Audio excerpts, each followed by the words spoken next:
journey through your intestines. Okay, so we've arrived at the small intestine, the first part of which is called the duodenum. The duodenum is very important because this is where a lot of pancreatic enzymes are secreted in, and this is where you get everything digested. Enzymatic digestion, enzymatic hydrolysis of carbohydrates begins in the mouth with salivary amylase. It gets arrested in the stomach because of the acidity, okay? Then it continues again with pancreatic amylase until it is broken down into maltose. Maltose is then broken down into glucose by maltase.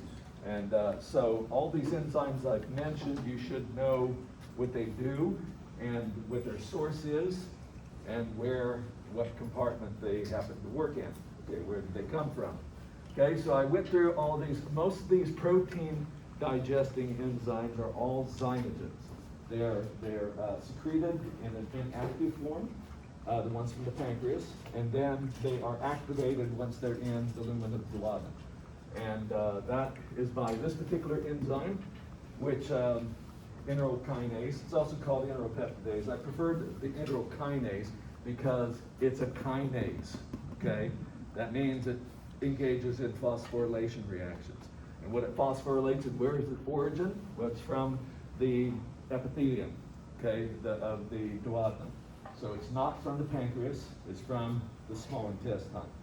And so this here will phosphorylate trypsinogen, which will cause trypsinogen to change its conformation into the active form trypsin, and trypsin will then cleave, not phosphorylate, but cleave, hydrolyze a peptide bond in other trypsins and in all the other pancreatic zymogens to activate them. Okay, so in order to get your protein completely digested, we need all of these particular enzymes. Okay, you also have nucleic acids, RNA and DNA, in your food as you're eating things that were once alive, and therefore pancreas also releases nucleases, which will hydrolyze the DNA, RNA into nucleotides, and there's other enzymes that will hydrolyze the nucleotides into phosphate, deoxyribose, ribose, and the nitrogen bases. Okay, so that takes place here in the duodenum. So this is just a figure from a textbook, from a different textbook, that just shows exactly that. Once again, is enterokinase. Okay, on this figure it's called enteropeptase, but that's what starts all the game there. Lipids. Okay, lipids are exclusively digested only in the small intestine. Okay, only there. And one of the problems with them is that lipids happen to be hydrophobic, and of course with all this acid chyme and all this material that's in the lumen of the small intestine, it's aqueous, and therefore those lipids will form large droplets. Large droplets, okay? Large droplet surrounded by what? One of the problems with that, okay, so what breaks it down is pancreatic lipase. Okay, that comes from secreted by the pancreas, but that enzyme can only attack this on the surface. So if you have this big ball of lipids, it's going to take a long time for those lipases to gradually break it down. Okay, so there's more to the story here. So what's also important is bile salts from the gallbladder. Okay, so bile is produced actually by the liver, so the liver is what makes it. The gallbladder doesn't make anything, but it is a storage receptacle. There is a duct from the liver into the gallbladder. This is where it is stored, this bile salts. And what they do is that they will collect around the lipid droplets and emulsify it so that it is broken. Instead of being a big ball, it's into little tiny pieces droplets, much, much smaller, of lipids, so that the collective surface area is large, okay? So that these lipases can attack it, all right? And it gets broken down into glycerol and fatty acids. Okay? And so you might want to be familiar with this table from your textbook, okay? Because the only thing that I didn't go into too much details is on here, nucleosidases. I just said nucleases, and that would be good enough. Okay, you don't need to know these. But just about everything else here, including dipeptidase. This is origin from the epithelium of the gut. Okay, it's not from the pancreas. So what it would do is dipeptides, hydrolyze those into individual amino acids. Now these disaccharidases and dipeptidases, they are right up against the epithelium, because not out in the lumen. Those other enzymes are breaking down the large macromolecules in the lumen, and then when we have these smaller entities, then they get hydrolyzed right at the surface of the epithelium, where they're going to be taken up and brought into the body. Okay? So be familiar with all these. All right? It's also in the small intestine that absorption takes place. Okay, all that digestion is in the lumen, and technically that's still outside of the body. So these nutrients are not in your body until they cross that epithelium and get into your bloodstream. Okay, and this requires, this is going to be a physiological principle that we're going to come across again and again and again, is that when any task of moving material from one compartment into the other, it is enhanced by surface area, okay? Because there's a certain rate at which things can be absorbed, move across an epithelium, certain rate per square millimeter, and so the more square meters or surface area, the faster it's going to be absorbed, okay? So although this pipe is only about 6 meters long, small intestine, it's wound up, it's not smooth on the inside, okay? So what increases the surface area, that doesn't work, is various folds of the epithelium, okay? So that the collective area is about 300 square meters, all right there in your gut, all right? So how is this achieved? For one thing, the inner part of the intestine, there's these big folds. Okay, so it's not smooth, it's not round.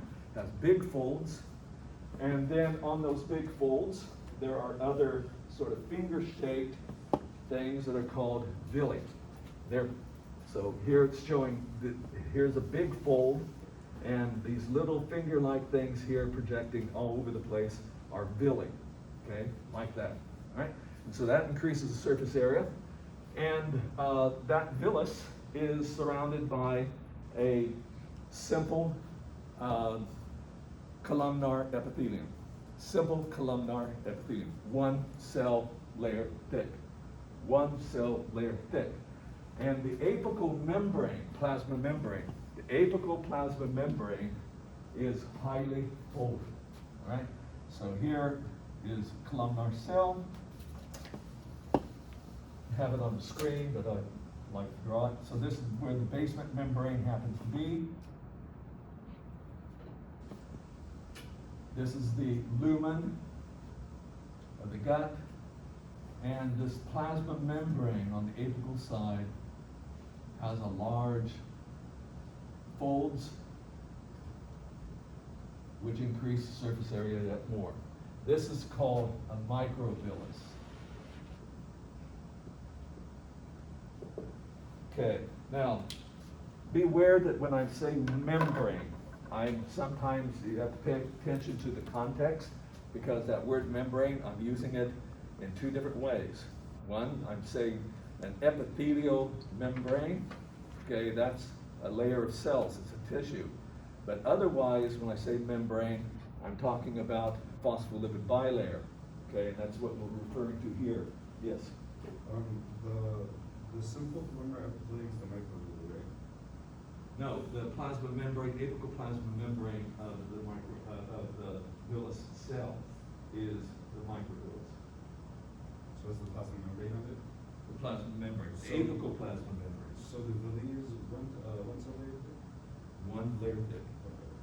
Okay. Okay, so if you look at this villus, okay, so here it's showing a bunch of villi that are sticking out here, so it's sort of finger shaped. And so these are the columnar epithelium, one cell layer, completely surrounds it. And on the apical side, out in the gut, out in the lumen, that's where the plasma membrane is highly folded. It's the plasma membrane that is the microvillus. Okay? The outer part, okay? Up here. And inside of the villus is a capillary bed. Now, we're going to talk about the circulatory system a little bit later on, but I'm going to say this right now. The only way in which material can move into or out of the circulatory system is not through arteries, not through the walls of veins, but only capillaries. Capillaries, once again, it's a tube that has a simple, made of a simple squamous epithelium, one cell layer thick. Okay?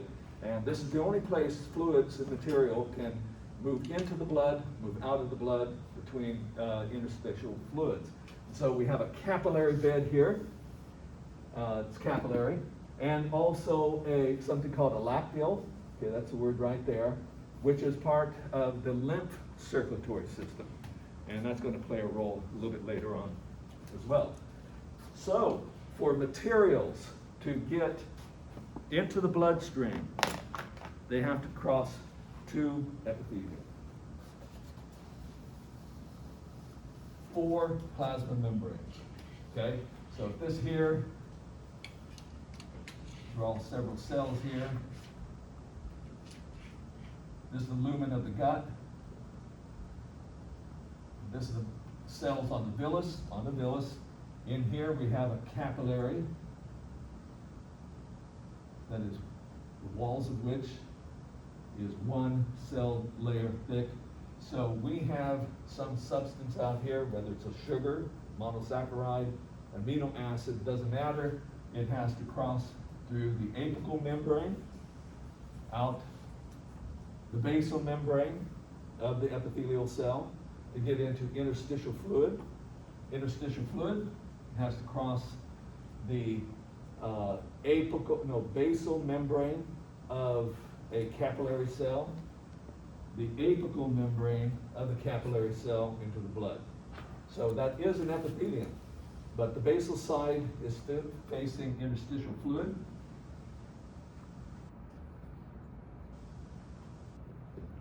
And the apical membrane is facing the lumen of the capillary. So, 4 plasma membranes, 2 epithelium. Yes?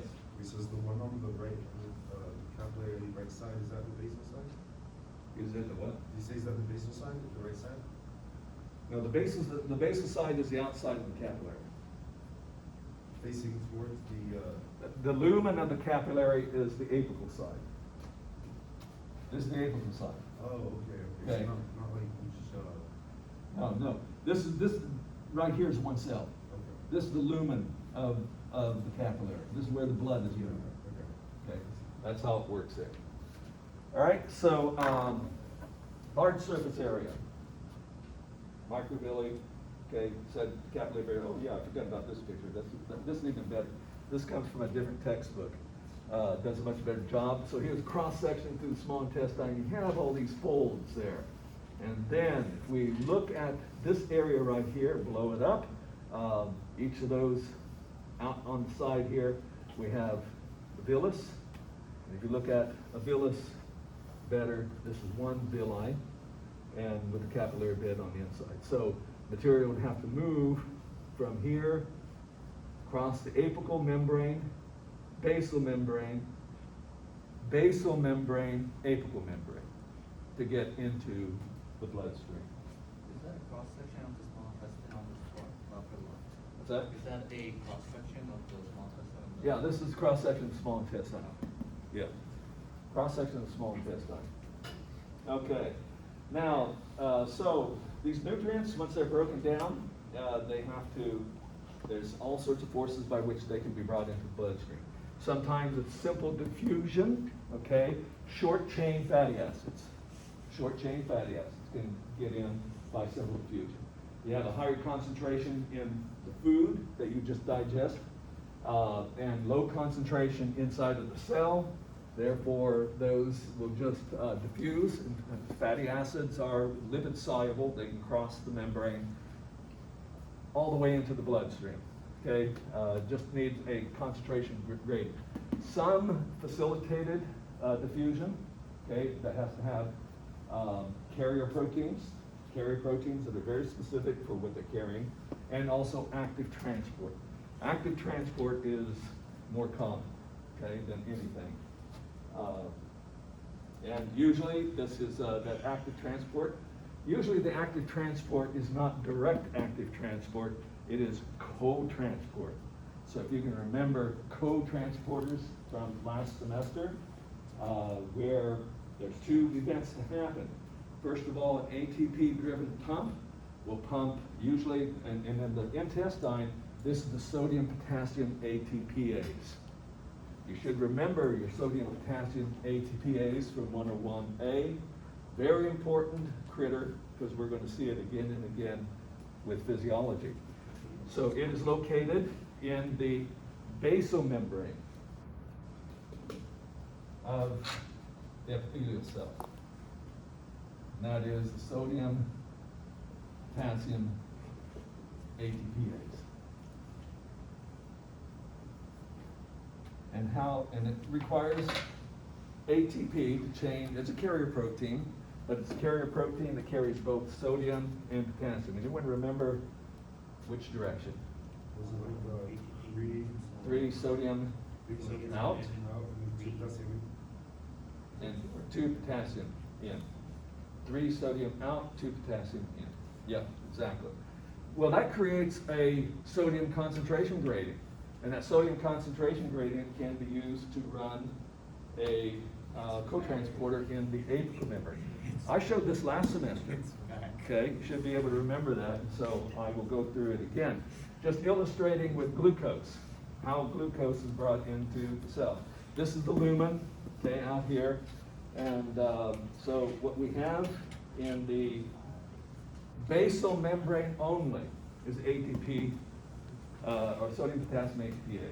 And as it pumps sodium out, that means inside the cell the sodium concentration is down. And that would mean that you have a higher sodium concentration out here. And in fact, one of the things that comes from the pancreas that's put into the duodenum is sodium bicarbonate. Okay, sodium bicarbonate is part of the secretions. So we have a high sodium concentration out here, and at the beginning of digestion, maybe the glucose concentration is low. And we have a higher glucose concentration on the inside of the cell, just at the beginning. In the apical membrane, we have the sodium glucose cotransporter. And therefore, with a high sodium concentration, the binding site for sodium, a binding site for glucose. Both have to bind. But what is the force that's driving the conformational change which drags the glucose into the cell is the sodium gradient. The sodium gradient is the energy source, okay? That's the energy source. And then as our glucose is on the inside, it can, by facilitated diffusion, cross the basal membrane, because the interstitial fluid and also the blood that's coming in here is low in glucose. So there's a low concentration in the blood, high concentration in the cell. Therefore, we have this GLUT2 transporter. It's a carrier protein. The glucose can bind to it and it dumps it out. And then, of course, it goes into the bloodstream. And the glucose concentration never builds up because the blood is leaving and it's carrying the glucose away. And the new blood that's coming in to the capillary is low in glucose because it has already gone through parts of the body where the glucose has been taken out. Why does the sodium leave if the concentration is lower inside? Is that? Why does the sodium leave if the concentration is lower inside?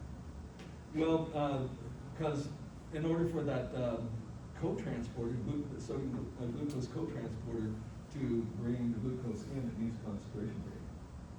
Because the sodium is the energy source.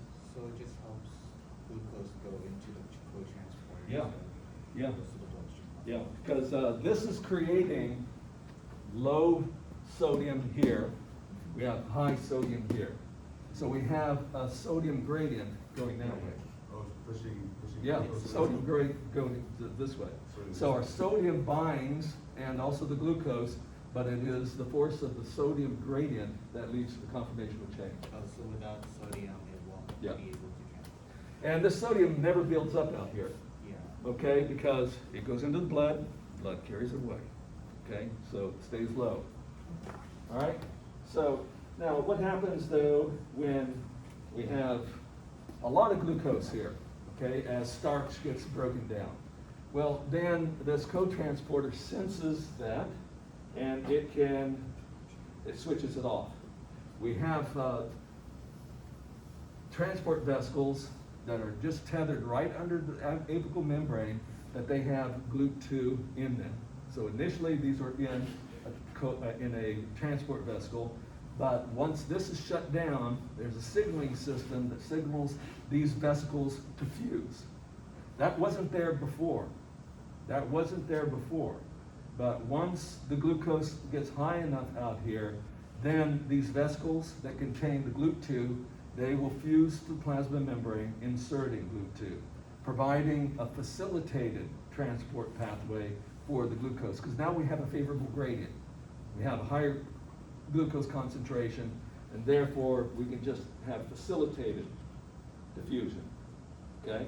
And of course, as our glucose is high in the cell, we have the GLUT transporter out here. As glucose levels drop below a certain threshold, then these GLUT2 transporters will be gathered together in vagination of an endosome where these are going to be removed. Okay? Remember from last semester, membranes are dynamic. They're constantly being reformed, okay, and remodeled. That happens. Now, the similar story happens with amino acids, various types of amino acids. Several co-transporters out here, all driven by the sodium gradient, use co-transport to get amino acids in. Something like galactose. I think galactose has its own transporter, and for it, it's only facilitated transport. It doesn't have co-transport involved with it. Okay, but most of these nutrients, of the amino acids and various types of monosaccharides, they're getting across by co-transport. So the sodium gradient is a common source that drives all these co-transporters. But the co-transporters are usually pretty specific. I do believe that lysine, arginine, these are two amino acids, that they're probably brought in by the same co-transporter. But alanine would have a different co-transporter, and so forth. And so this is how those materials get in there. For lipids, it's a little bit of a different story.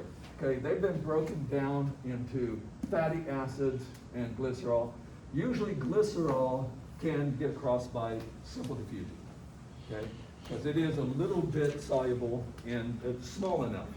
Although it has those 3 oxygens on it, hydroxyl group, it's still a small molecule, and a lot of times it can get across the membrane. Short chain fatty acids, even long chain fatty acids, they're lipid soluble. But once they get back into the cell, they're reconstituted into triglycerides. So they're put together again. The triglyceride, too big to get across the membrane. All right, so they have been broken down, first of all, by lipases in fatty acids and glycerol. Then they're reassembled into triglycerides. But one of the problems with these fat molecules, triglycerides, is they're not water soluble. How are they going to be transported in the blood? Well, then from the rough ER, there are certain proteins that are made that their function is carrier proteins. Okay, they're lipid carriers And they will coat these triglycerides, and also cholesterol gets into these units. You don't need to know that it's called a chylomicron. I just want you to know that this here is a micelle. You remember what micelles are? So I said this with phospholipids. If you put phospholipids into water, they frequently form.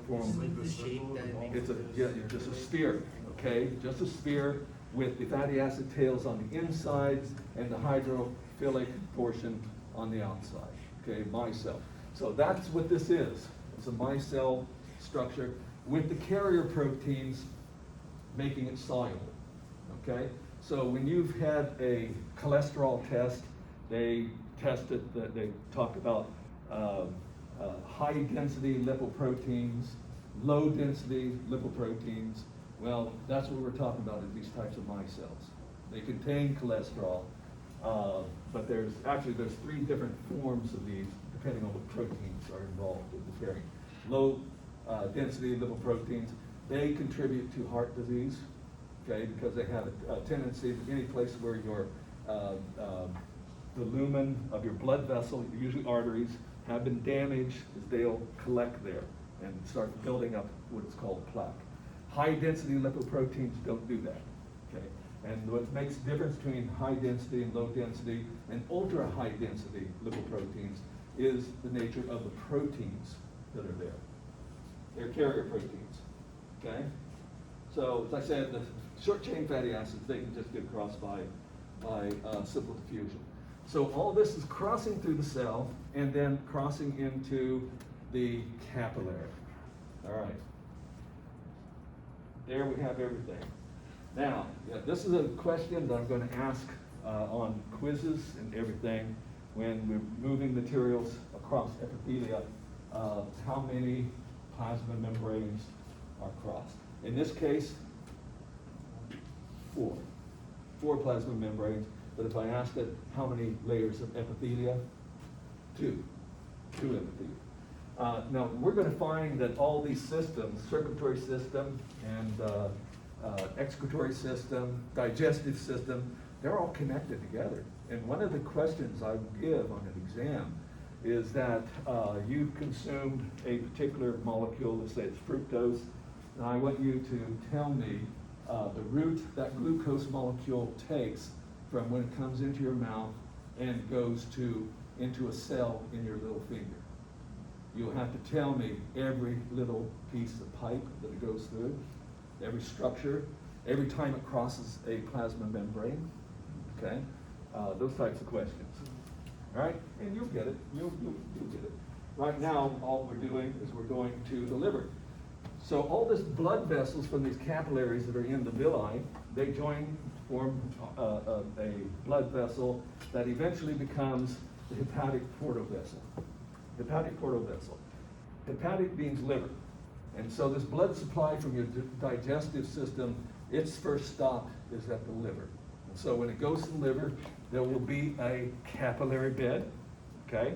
And in that capillary bed, materials will move out of the blood into the liver cells where they're either stored or processed or something else, okay? Like the glucose.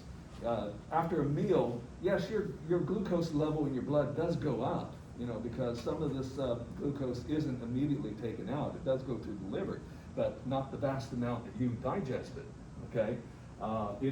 Most of the glucose is taken out, converted into glycogen, where it's stored. And between meals, as your glucose levels go down, then this glycogen is slowly broken down, maintaining blood sugar homeostasis to keep the glucose levels high, or within range, homeostatic range. Okay, so this is a hepatic portal vessel. Now, as you'll see a little bit later on, the blood supply going to the liver, there's 2 routes in, okay? 2 ways in. One from the digestive system through the hepatic portal vessel, and another through the hepatic artery. Hepatic artery is bringing blood from the heart, actually from the aorta, into the liver. Okay, so there's 2 routes there. It's one of the different organs, because other organs, like your kidneys, will only have one blood supply coming in, one blood supply coming out. Just a little bit different. Notice I didn't call this an artery, okay? I didn't call it a vein, I called it a vessel. I will clarify portal vessels a little bit later on. Well, I'll go ahead and state it here. Arteries and the difference between an artery and a vein is in what direction the blood is coming to or from the heart. So an artery is taking blood away from the heart, a vein is bringing blood to the heart. This here, and the heart is always one end of an artery or a vein. This here, however, is going from a capillary bed in your intestine and the villi to a capillary bed in the liver. And so the heart isn't in the root, and that's what makes it a portal vessel, okay? All right. Okay, now, all these, what's being carried in the hepatic portal vessel is everything except fats, lipids. That's true of cholesterol. As I said, what's in that villus is not only capillary bed, but a lymph capillary, called a lacteal, okay? That is the lymph system. And so this is where the lipids go. The lipids do not go to the liver through the hepatic portal vessel. They're taken up into a lacteal, that is a capillary of the lymph system. Eventually, these capillaries come together to form a lymph vessel, and they dump the fat, the lipids, back into the blood right up here in your shoulder. Okay, just before, in a vein. It goes into a vein just right before that vein goes into your heart. So our modern diet, real high in fat, nice place to be delivering the lipids, is right directly almost to the heart. Okay, so talk about intelligent design. Okay, a lot of anti-evolutionists want to say everything is perfectly designed. Well, that is not a very good design. Okay, not with our modern diet. All right, so in the liver, master organ. So these are used there, or they're stored, or they're converted into other things. A lot of toxins that get into your body, they're taken care of in the liver as well. So this is a major organ that maintains homeostasis in the body. Okay? All right, so now we still have the rest of the digestive system to go through. Large intestine. Now, the large and small intestine are named not on their length, but on their diameter, okay? Because the diameter of the small intestine is much smaller than the large intestine. Still, they have similar types of structures when it comes to having epithelium, one cell layer thick, and connective tissues, muscles, smooth muscles, and then the layer of connective tissue. The main function here is to absorb water. Reabsorb water, because you've been putting into the intestine lots of water. Saliva, gastric juice, juices from the liver, juices from the pancreas, and so forth. And it amounts to about 7 liters a day. Okay, the amount of blood you have is about 4 to 5 liters. Okay, so this is a lot of fluid, and you don't lose it. Okay, about 90% of it is reabsorbed. Unless the wall is irritated with an infection or food allergy, then that water isn't taken out, and you have a condition called diarrhea. All right? Okay, now right at where the small intestine joins the large intestine, there is a finger-like structure called a cecum. Now, in humans, it's attached to an appendix. Okay, the appendix used to think that it was non-functional, but the appendix in humans does have a function with regard to immunity. Okay, it's not a major function, but it does. Now, the cecum is a blind end sac, and usually contains bacteria. Okay, in other animals, this is a major fermentation center. Okay, where depending on what their diet happens to be. And I'll come back to that in a moment. So mostly for cellulose. Okay, some animals eat a lot of cellulose. Animals don't have cellulase. We cannot hydrolyze beta glycosidic linkages, such as what's in cellulose. So herbivores that are eating a lot of this, they depend on microorganisms to break the cellulose down. And in some of these animals, it is in the cecum, and therefore they have real big cecum. All right, so then after all the water is taken out, you have feces, and this is unabsorbed material. Because a lot of stuff you eat, some things you don't have the enzymes to break it down, and therefore you can't use it.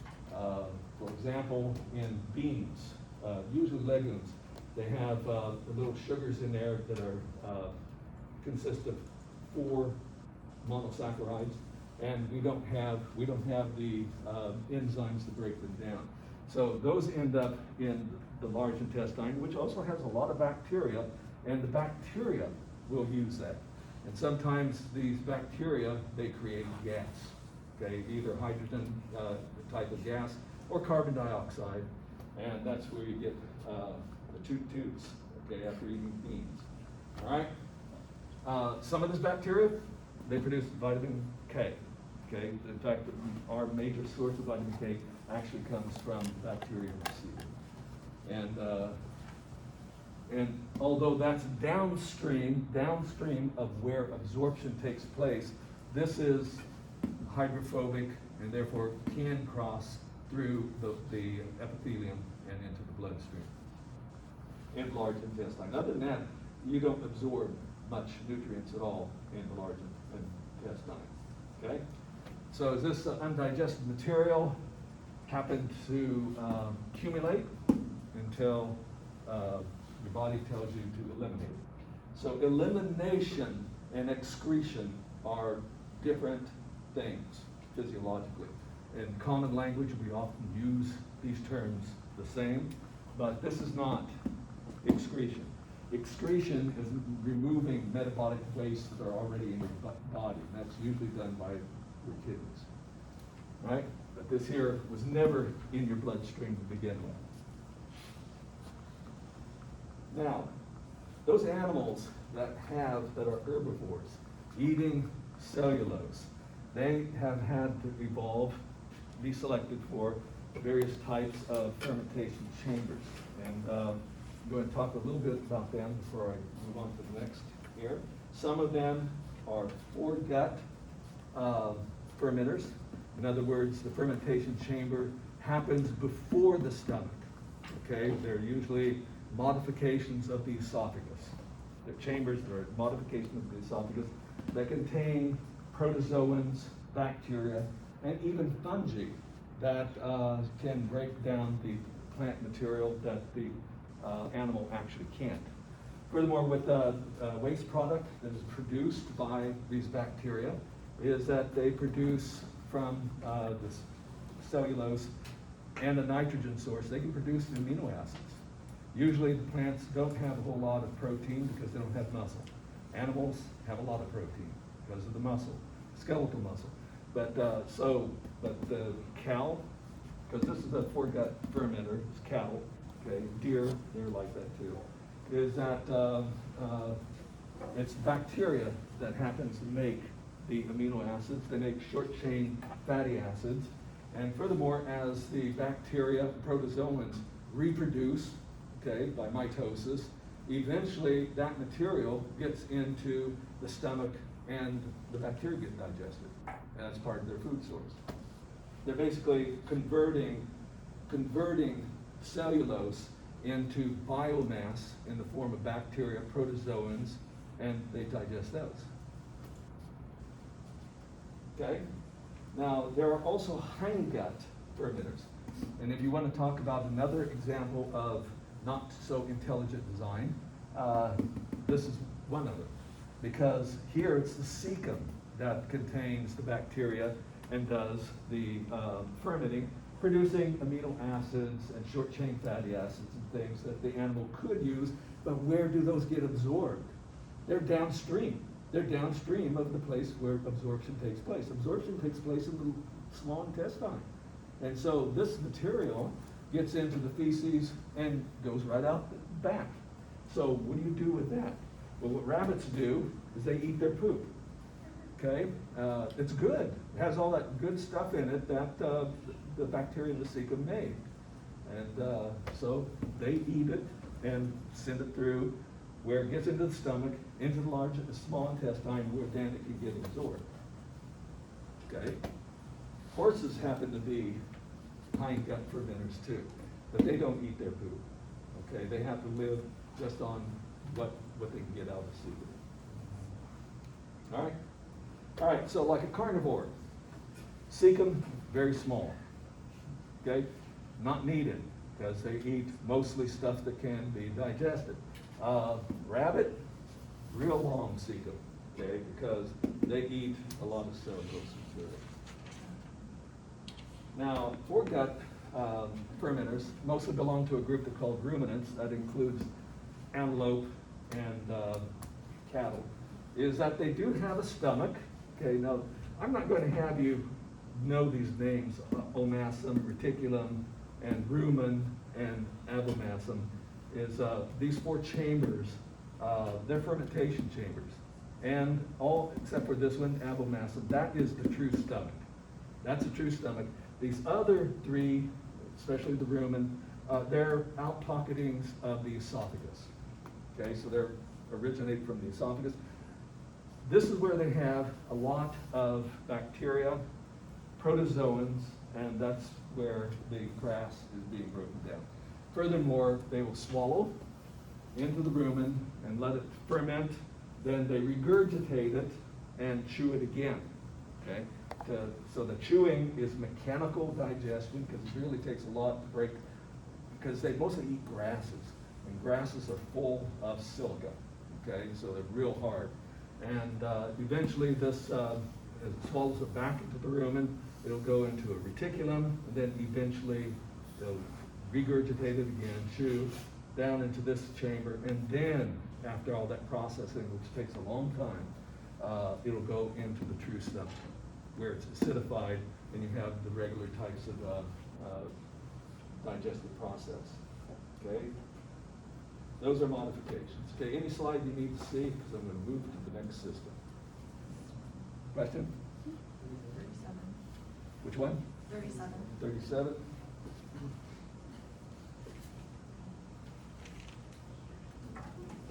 Yes?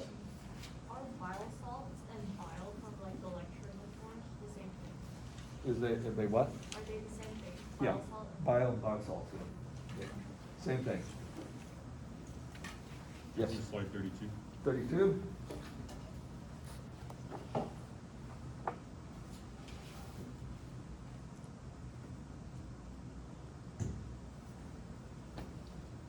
Okay, so when you see these advertisements for eating an enzyme that's supposed to, you take it in a pill, and it's supposed to get into your body and help something inside your bloodstream, so don't buy that crap. You know? That's not what happens. Those things, they get digested into amino acids, okay? There are sometimes short peptides, maybe 2 or 3, maybe 5 amino acids that can sometimes get into your bloodstream, and they cause allergic reactions, not allergic reactions, but immune responses. But whole proteins of 300 amino acids, no way. The only way you can get that in your bloodstream is to inject it. And I wouldn't advise it either. Okay, everyone have this?